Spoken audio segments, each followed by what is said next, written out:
No vídeo de hoje eu quero falar com você sobre monitorização hemodinâmica minimamente invasiva. Nos últimos anos tem sido utilizado com muita frequência, agora menos, mas nos últimos 40 anos foi muito utilizado o catéter de artéria pulmonar. Porém, devido à sua invasibilidade, é um catéter que passa pelo átrio e ventrículo direito, entra pela artéria pulmonar e ali é alojado em um ramo da artéria pulmonar. Então, por isso, ele é considerado muito invasivo. Embora seja considerado padrão ouro, ultimamente ele tem sido substituído por novos métodos minimamente invasivos. É importante destacar que o manejo hemodinâmico no contexto de UTI é um dos pilares principais e existem outros pilares muito importantes no tratamento do paciente na UTI, mas o manejo hemodinâmico é fundamental também. Nós vamos gastar mais ou menos uns 30 minutos nesse vídeo. Eu não vou esgotar todo o assunto. Se você quiser mais informação, pode entrar em contato comigo que eu te mando alguns materiais, manuais e também artigos relacionados com esse tema. Então, nesse contexto de monitorização hemodinâmica minimamente invasiva, é importante nós lembrarmos quando nós aprendemos sobre pressão arterial. A pressão arterial, nós aprendemos que o débito cardíaco é o débito cardíaco versus a resistência vascular periférica. O débito cardíaco, por sua vez, está relacionado com o coração, mais especificamente com o volume sistólico, tem a ver com o volume, o débito cardíaco, nós vamos esmiuçar melhor isso. E a resistência vascular periférica, como o próprio nome diz, está relacionado com o vaso sanguíneo, com a questão da vasodilatação, vasoconstrição. Existe maior resistência vascular quando o vaso está mais constrito e a menor resistência quando o vaso está mais dilatado. Esse conceito será muito importante para entendermos as variantes relacionadas com a monitorização hemodinâmica minimamente invasiva. Quanto à invasibilidade, a monitorização hemodinâmica pode ser classificada como não invasiva, minimamente invasiva e invasivo. A não invasiva, por exemplo, o ecocardio, a bioimpedância, NICO, NICOM. E a minimamente invasiva é o sistema FlowTrack, o lídico, o pico, a plataforma EV1000, o Doppler esofágico. Todos esses são dispositivos minimamente invasivos. E o invasivo é principalmente o catéter de artéria pulmonar, conhecido popularmente como Songan. Certamente você já viu esse catéter, você já manuseou esse catéter, ou já pelo menos ouviu falar sobre ele. Nós hoje nessa aula vamos falar especificamente sobre o método minimamente invasivo. Além dessa classificação, existe também algumas formas de monitorização hemodinâmica, que são a básica, que está relacionado com o exame clínico, o ECG, a pressão arterial não invasiva, oximetria de pulso, capnografia. Existe a estendida, que está relacionado com a pressão arterial invasiva, com o catéter venoso central, e através desses dispositivos nós podemos aferir lactato, saturação venosa de O2, variações de CO2. E por último, a avançada, que ela está relacionada com o débito cardíaco, aferir o débito cardíaco, e também com a monitorização hemodinâmica funcional. Nós vamos trabalhar no conteúdo de hoje essa forma avançada, mas vamos falar mais sobre o débito cardíaco. Essa questão de monitorização hemodinâmica funcional, nesse momento, não vamos abordar. Certamente abordaremos em um vídeo posterior. Quanto ao débito cardíaco, é importante também lembrarmos de alguns conceitos.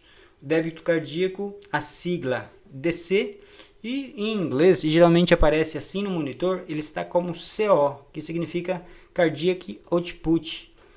E o débito cardíaco é uma das variáveis hemodinâmicas mais importantes para o diagnóstico da função cardíaca. ele norteia a conduta terapêutica para pacientes em estado crítico ou que apresentem instabilidade hemodinâmica. É definido como a quantidade de sangue ejetado pelo coração em 1 minuto. Então, lembra que eu falei que o débito cardíaco está relacionado com o volume? É justamente isso. O débito cardíaco é igual ao volume sistólico. No momento da contração, no momento da sístole, tem um volume que é ejetado ali. Aqui que eu mencionei, se foi, por exemplo, 70 ml ejetado, o débito cardíaco é igual ao volume sistólico versus a frequência cardíaca em 1 minuto. Então, suponhamos que seja 70 batimentos por minuto. Aí a conta ficou fácil. 70 vezes 70, 7 vezes 7, 49, 4.900 ml, ou seja, quase 5 litros, 4,9 litros. Então, o débito cardíaco é isso. Ele está relacionado com o volume sistólico versus a frequência cardíaca em 1 minuto. O volume sistólico, por sua vez, ele está relacionado com a pré-carga, com a pós-carga e também com a contratilidade. A pré-carga significa aquele grau de estiramento máximo da fibra miocárdica no final da diástole. Quando a diástole ocorreu completamente, houve um estiramento máximo ali. Esse é o momento da pré-carga. Na sequência vem a contratilidade, que está relacionada com a força de contração desse músculo cardíaco. E por último, a pós-carga, que tem a ver com toda a resistência que o coração enfrenta para ejetar esse sangue, para mandar esse sangue para a artéria aorta. Então toda essa resistência que ele encontra na válvula, na própria parede da aorta e na parede dos vasos sanguíneos, tem a ver com a pós-carga. Para entendermos melhor essa monitorização hemodinâmica minimamente invasiva, é importante nós sabermos que existem alguns sistemas que aferem essas variantes relacionadas com débito cardíaco e todas as variantes relacionadas a ele. Dentre esses sistemas está o sistema lídico. Ele afere o débito cardíaco pela diluição de lítio. É utilizado o cloreto de lítio. Através de um sistema de diluição, nós aferimos o débito cardíaco. Existe também o sistema PICO, que ele trabalha com a termodiluição transpulmonar e também com análise do contorno de pulso, também para aferir o débito cardíaco. De maneira semelhante com outros dispositivos um pouquinho diferentes, a plataforma EV1000.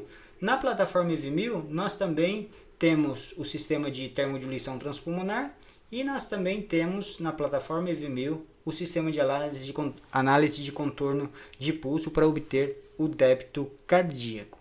Quanto ao sistema lídico, primeiramente, nós temos aqui um catéter venoso central puncionado no paciente. Um bolus de lítio é liberado através de uma linha central venosa, como nós estamos vendo aqui, sendo ejetado esse cloreto de lítio.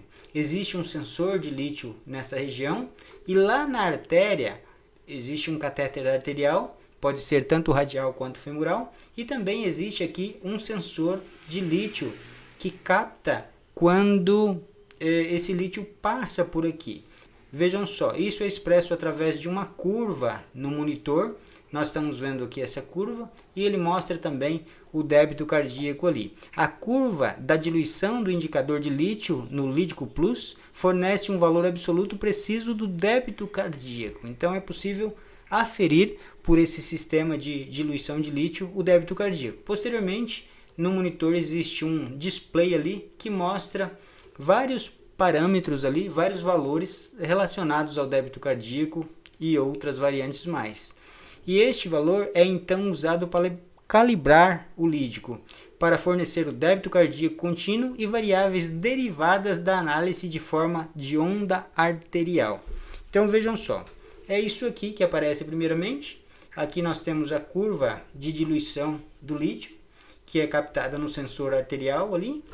Aqui está expresso o valor do débito cardíaco, 4 litros por minuto, e também o índice cardíaco, 2,22, que está expresso em litros por minuto por metro quadrado. Então vejam só, a diferença do índice cardíaco para o débito cardíaco é que o índice cardíaco está relacionado com metro quadrado. Se eu multiplicar isso aqui, 2,2, vezes a superfície corpórea do paciente, eu não sei quanto é nesse caso aqui, mas se nós fizermos uma conta de divisão aqui, 4,05 por 2,22, nós vamos saber qual que é a superfície corpórea desse paciente. Suponhamos que seja 1,80 a superfície corpórea, 1,80 metros quadrados. Se em 1 metro quadrado o índice cardíaco é 2,22, eu multiplico isso aqui por 1,80, eu vou obter então o débito cardíaco, que considera toda a superfície corpórea. No display aparecem vários parâmetros ali. A saturação venosa de O2. No catéter existe um dispositivo lá na extremidade que afere a saturação venosa. Alguns sistemas você insere, com base na gasometria que você fez, você insere a saturação venosa ali. Aqui está mostrando 80%. É importante conhecermos o valor de referência, 68% até 77%. Se nós tivermos valores inferiores a isso, pode estar relacionado com anemia, pode estar relacionado com hipoxemia, pode estar relacionado com baixo débito cardíaco. Às vezes, nós só ficamos atentos a esses valores inferiores. Mas é importante lembrarmos que valores superiores também a 77, é importante nós ficarmos atentos. Por quê? Imaginemos aqui um valor de 90% de saturação venosa central de O2.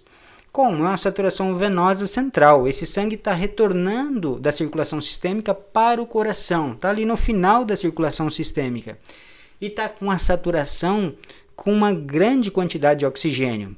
Por que que isso ocorre? Pode ser porque o organismo não esteja absorvendo esse oxigênio. Às vezes a oferta de oxigênio, o delivery de O2 está sendo bom, satisfatório, mas esse oxigênio, grande parte dele está retornando ali para a região da venosa central.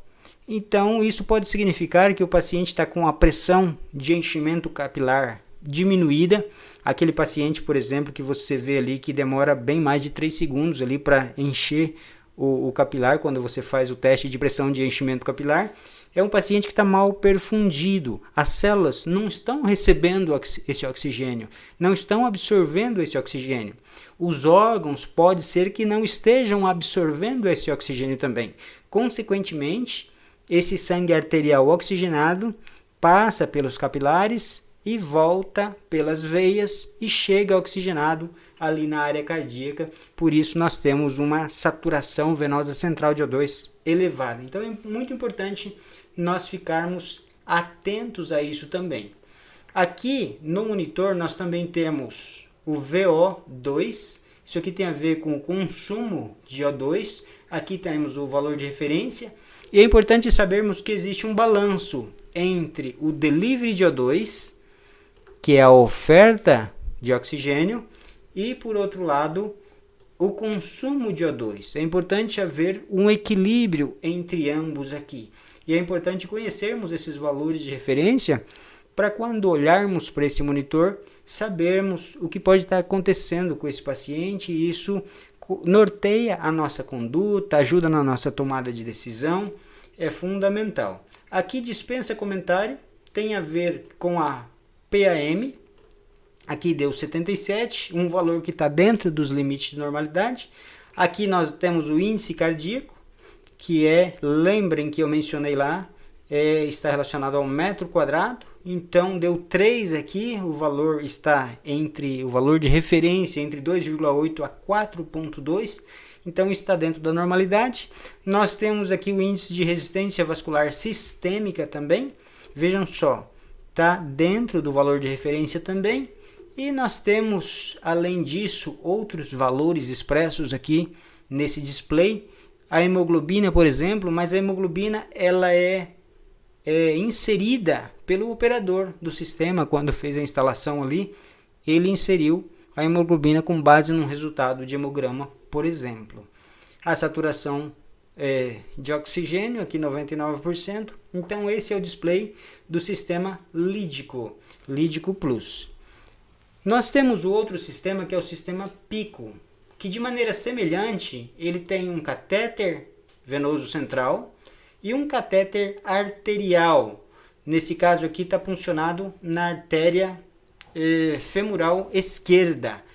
Além disso, ele possui aqui um sensor de temperatura que está acoplado a esse catéter venoso central.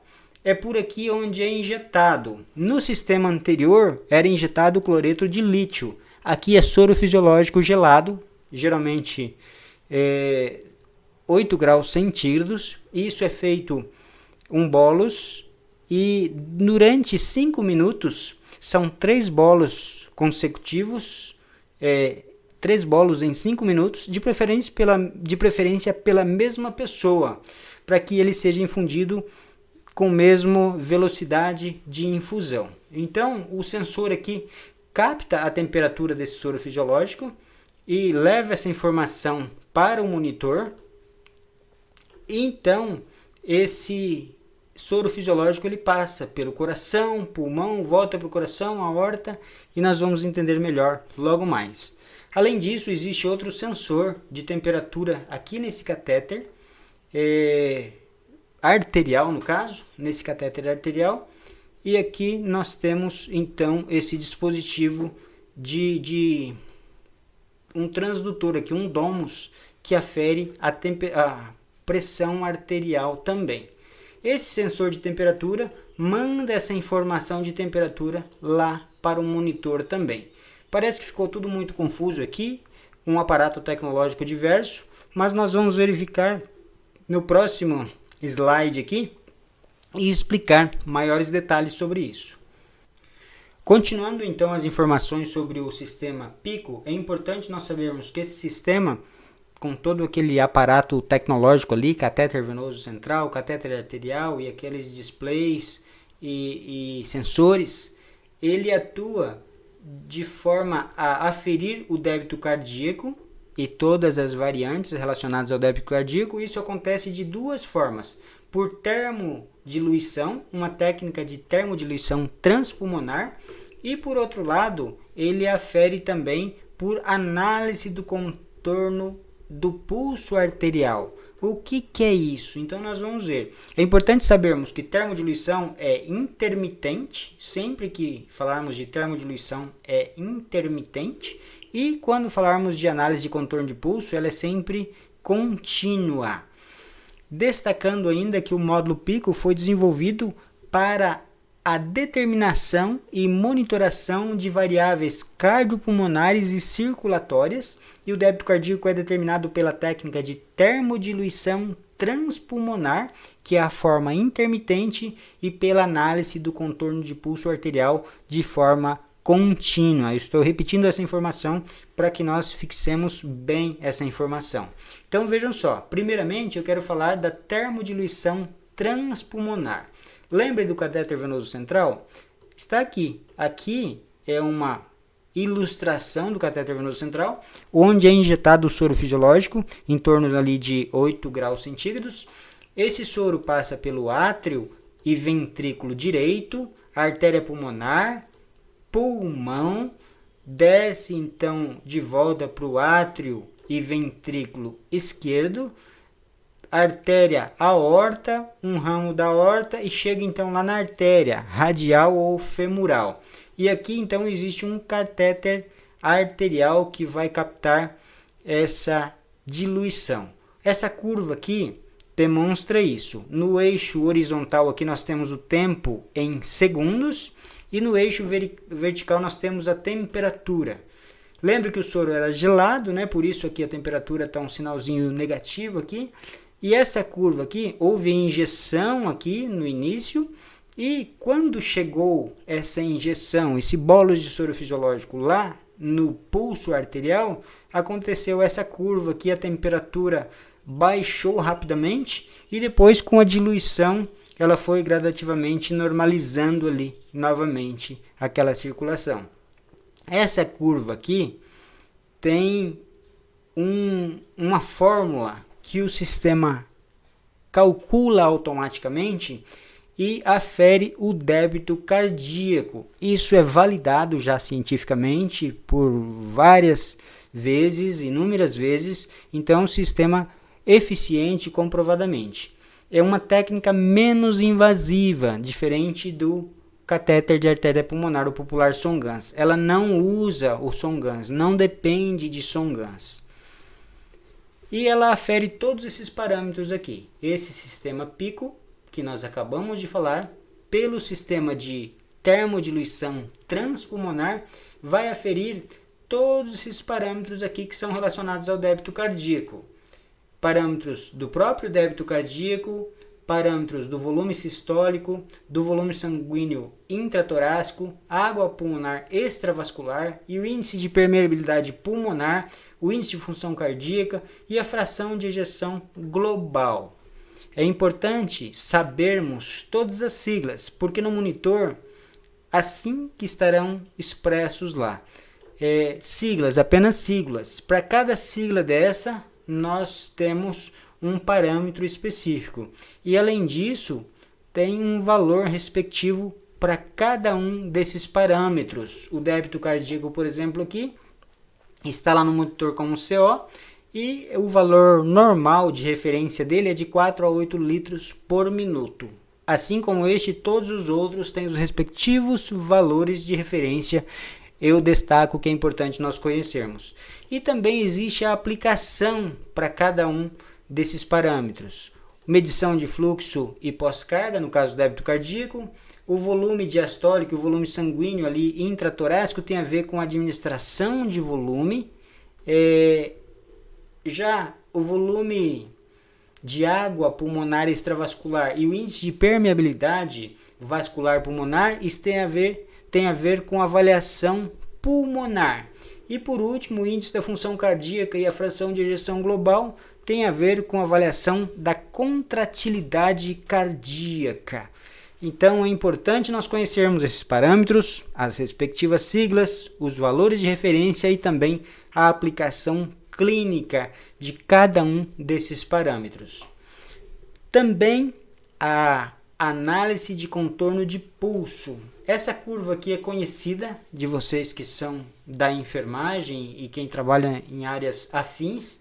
Vejam só, é a popular curva da PAI ou da PAM, como alguns dizem.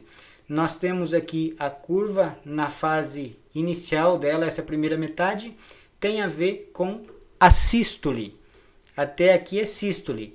E daqui para frente nós temos a diástole. Na sístole, nessa curva aqui, existe um sensor lá no dispositivo, no catéter arterial, que vai fazer um cálculo com esse valor sob a curva, abaixo da curva. Existe uma fórmula muito específica aqui e plenamente validada cientificamente também, em que é calculado o débito cardíaco e todas as variantes relacionadas a ele. E isso acontece por análise de contorno de pulso. Essa é uma curva de pulso arterial, por isso que leva esse nome. Análise do contorno de pulso. Aqui está a análise do contorno de pulso. E essa avaliação é de forma contínua e indireta. Então, nós temos aqui como funciona a análise do contorno de pulso.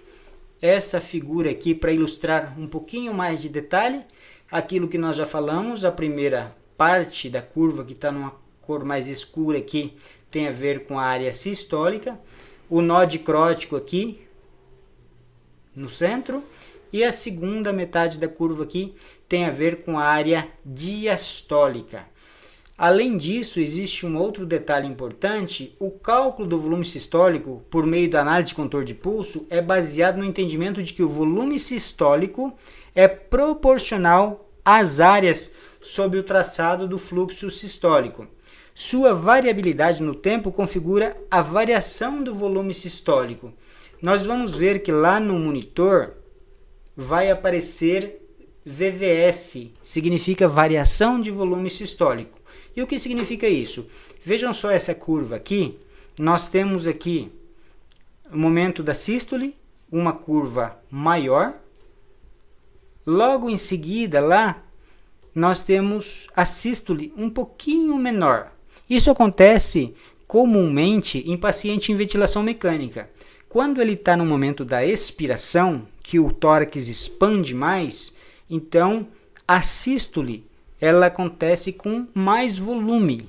Quando no momento da inspiração há uma pressão intratorácica maior, a sístole ela acontece com menos volume. Isso está relacionado, é um dos fatores que está relacionado com essa variação do volume sistólico.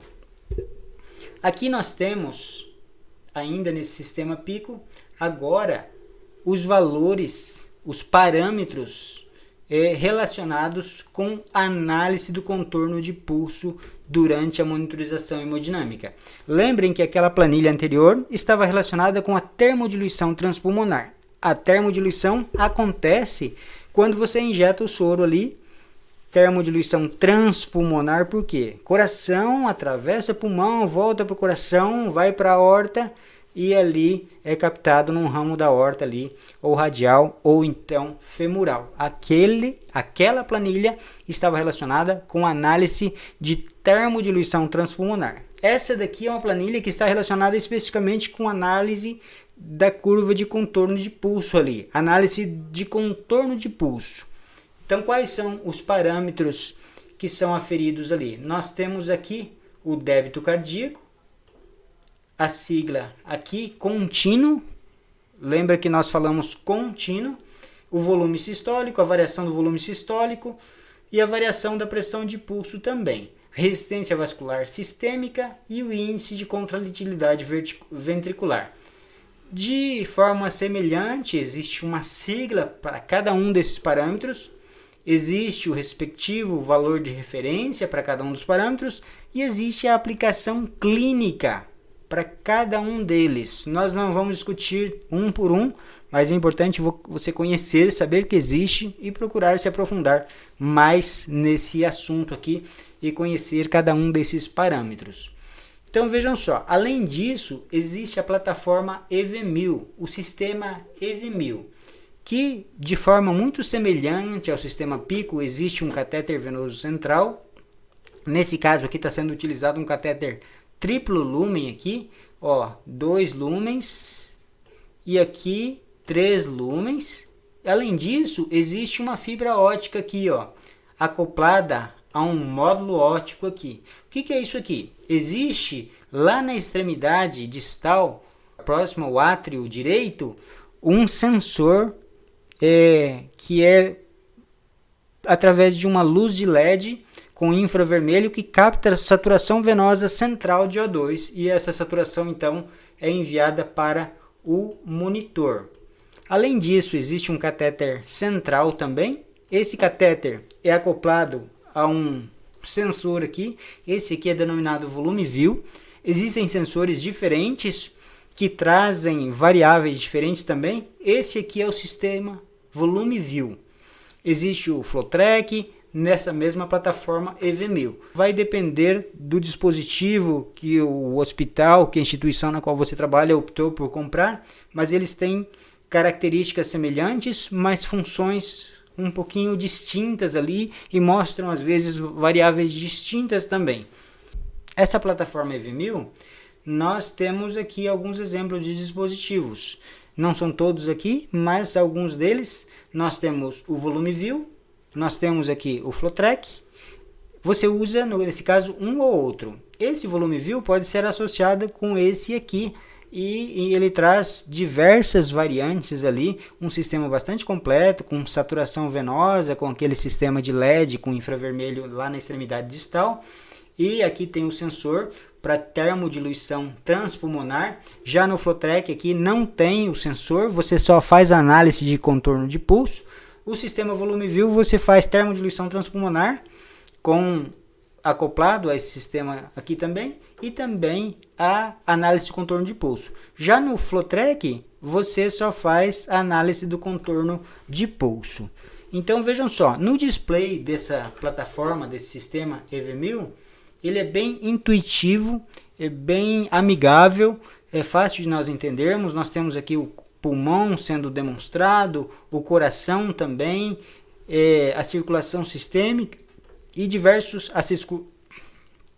a circulação sistêmica e diversos valores aqui que são expressos ao lado esquerdo também dentro desses círculos aqui.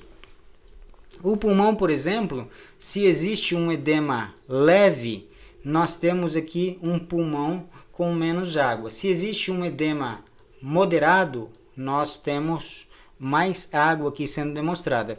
E se é um edema grave, nós temos aqui bastante água dentro do pulmão, aqui quase repleto. Além disso, existe a opção de utilizar esse display aqui, que traz vários parâmetros aqui, saturação venosa central de O2, isso aqui certamente está conectado no sistema volume view, o delivery de O2, que é a oferta de O2, o volume de O2. Quando está em branco assim, significa que esse parâmetro não está sendo aferido. O índice cardíaco, hemoglobina, saturação aqui, também o índice de volume sistólico, a frequência cardíaca, a variação de volume sistólico, o índice de resistência vascular sistêmica, aqui seria a fração de ejeção global aqui, não está sendo aferido aqui, nós não temos nenhum valor, e enfim, a PVC, vários valores. Esses aqui estão relacionados com a pré-carga, está meio apagadinho aqui, mas está escrito pré-carga. Esses parâmetros aqui, vejam só vejam como ele é intuitivo. Esses parâmetros aqui estão relacionados com pré-carga. Aqui são valores relacionados com pós-carga. E aqui é um valor relacionado com a contratilidade, a fração de ejeção global aqui com contrabilidade, está relacionado com contratilidade. Então, é um sistema amigável, intuitivo, e a tecnologia vem evoluindo cada vez mais eles buscam trazer um sistema mais fácil, com mais usabilidade. Aqui do lado direito, os parâmetros todos também sendo mostrados, cada um com a sua respectiva sigla. Além disso, nós temos alguns símbolos e as suas respectivas cores. O verde, por exemplo, está dentro da faixa alvo, o amarelo fora da faixa alvo, o vermelho totalmente fora da faixa alvo, valores intoleráveis. Então, se você viu lá que está vermelho, já fique muito atento. Aqui a curva de Frank-Starling também tem a ver com a PVC ali, com a variação de volume sistólico, é importante conhecermos também. Aqui alguns valores de referência, por exemplo, esse água extravascular transpulmonar é de 3 a 7, está em vermelho aqui, ó. Por quê? Porque está 12,1 o valor.